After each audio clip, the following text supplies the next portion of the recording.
Herkese merhabalar. Çiçeğin tariflerine hoş geldiniz.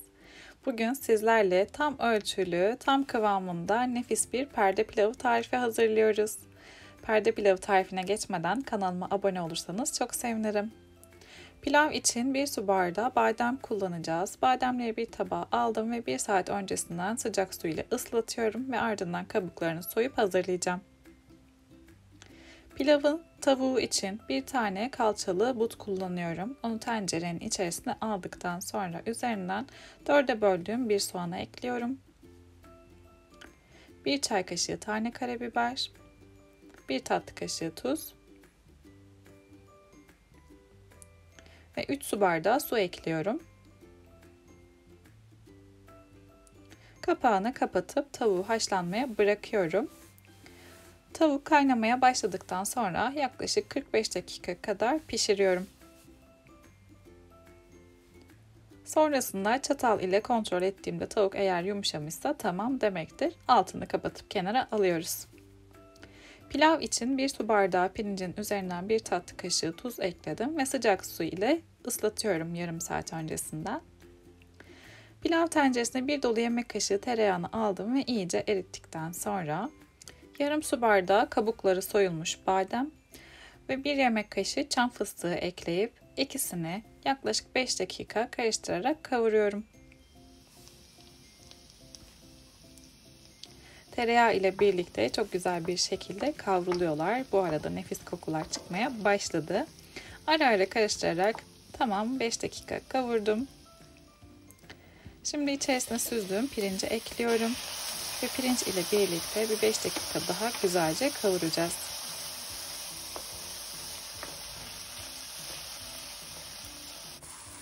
Pirinci ne kadar iyi kavurursanız pilavınız o kadar güzel olacaktır. O yüzden mutlaka orta ateşte pirinci böyle güzelce karıştırarak kavurduktan sonra sıra geldi baharatlara. Yarım çay kaşığı yeni bahar, yarım çay kaşığı karabiber, 1,5 çay kaşığı tuz ve 2 yemek kaşığı kuş üzümünü ekliyorum. Baharatlarını da iyice karıştırıyorum pilavın.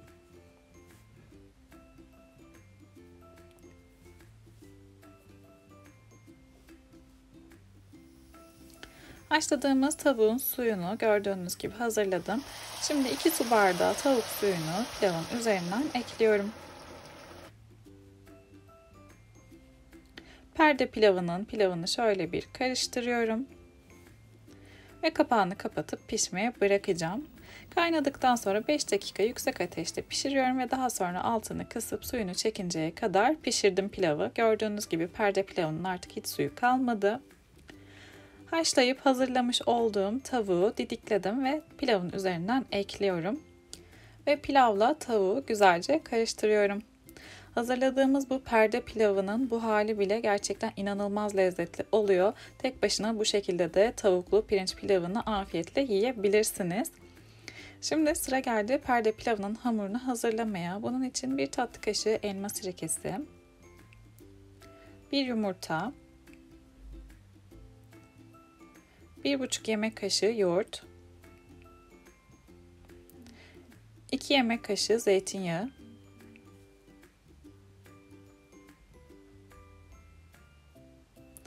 ve 1 çay kaşığı tuzu ekliyorum.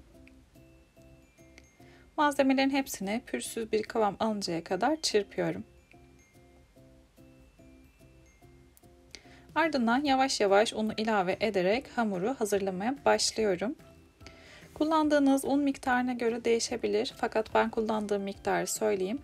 1,5 su bardağı ve artı 2 yemek kaşığı dolusu un kullandım. Ele yapışmayan yumuşak kıvamlı bir hamur hazırlayacağız. Yavaş ve kontrollü şekilde un ekleyerek hamuru yoğurmaya devam ediyorum. Ve gördüğünüz gibi perde pilavının hamuru artık hazır. Şöyle yakından göstereyim. Yumuşacık, çok güzel bir hamur elde etmiş olduk. Pilav için 20 santimlik kelepçeli bir kalıp kullanacağım ve kalıbı şimdi oda sıcaklığına gelen tereyağı ile iyice yağlıyorum. Ben kelepçeli kalıp kullandım fakat kelepçeli kalıpta pilavı pişirirken kenarlarından yağında akma oldu. Yani muhtemelen benim kullandığım kalıptan kaynaklanan bir durum fakat siz de böyle bir durum yaşayabilirsiniz. O yüzden mümkünse eğer kelepçeli kalıp yerine tabanı kapalı olan bir kalıp kullanırsanız daha iyi olacaktır. Bunu da belirtmek istedim. Güzelce tereyağı ile yağladığım kalıbın içerisine kabukları soyulmuş bademleri istediğiniz şekilde güzelce yerleştirip hazırlayabilirsiniz. Ben hazırladığım şekli size böyle detaylı şekilde de göstermek istedim nasıl yaptığımı.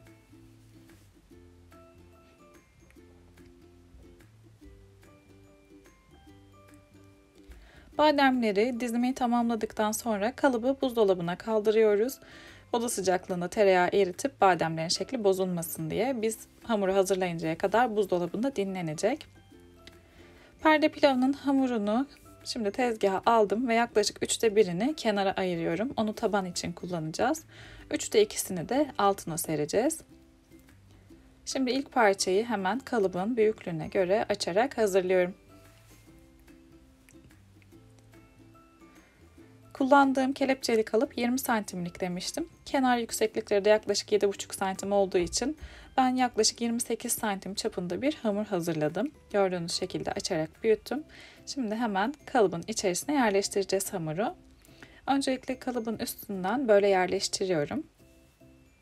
Kenarlarını ortalamaya çalıştıktan sonra tek tek böyle yavaş yavaş kenarları içe doğru indiriyorum. Bademleri de bozmamaya dikkat ederek hamuru kalıbın içerisine yerleştirerek hazırlıyorum. Perde pilavının hamurunu yerleştirdikten sonra hazırladığımız bu tavuklu, bademli, kuş üzümlü pilavı şimdi kalıbın içerisine alıyorum kaşık kaşık. Dikkat ederseniz eğer kaşıkla böyle yavaş yavaş yerleştiriyorum. Asla pirinç pilavına basıp ezmiyorum. Eğer böyle basıp kalıp haline getirirseniz pilav pişerken hamur gibi olacaktır. O yüzden sadece böyle yerleştirmeniz yeterli olacak. Kenara ayırdığımız hamuru da kalıba göre açıyorum. Ve o parçayı kapatmadan önce kenarda kalan hamurları içe çevirdim. Şimdi onu yerleştiriyorum. Ve kenarlarını düzeltip sıkı sıkı bastırıyorum alttaki hamur parçasına yapışması için. Üst parça hamurunu da kapattıktan sonra perde pilavını önceden ısıtılmış 180 derecelik fırında yaklaşık 45-50 dakika kontrollü şekilde pişiriyoruz. Perde pilavının üst yüzeyi biraz daha hızlı kızarabilir. Mutlaka kenarlarını kontrol edin kızarmış mı diye. Eğer kenarları kızarmışsa ondan sonra fırından alın. Hatta üst yüzeyi kızarmış, kenarları kızarmamışsa da fırının üst ayarını kapatıp alt ayardan pişirmeye devam edebilirsiniz. Hemen şöyle hazırladığımız bu nefis perde pilavından bir dilim çıkarıp size de göstermek istiyorum. Verdiğim ölçülerle 4-5 kişilik perde pilavı hazırlayabilirsiniz. Eğer hazırladığımız bu perde pilavı tarifini beğendiyseniz videoyu beğenmeyi ve denerseniz denedikten sonraki yorumlarınızı benimle paylaşmayı lütfen unutmayın. Yeni tariflerde görüşmek üzere, hoşça kalın.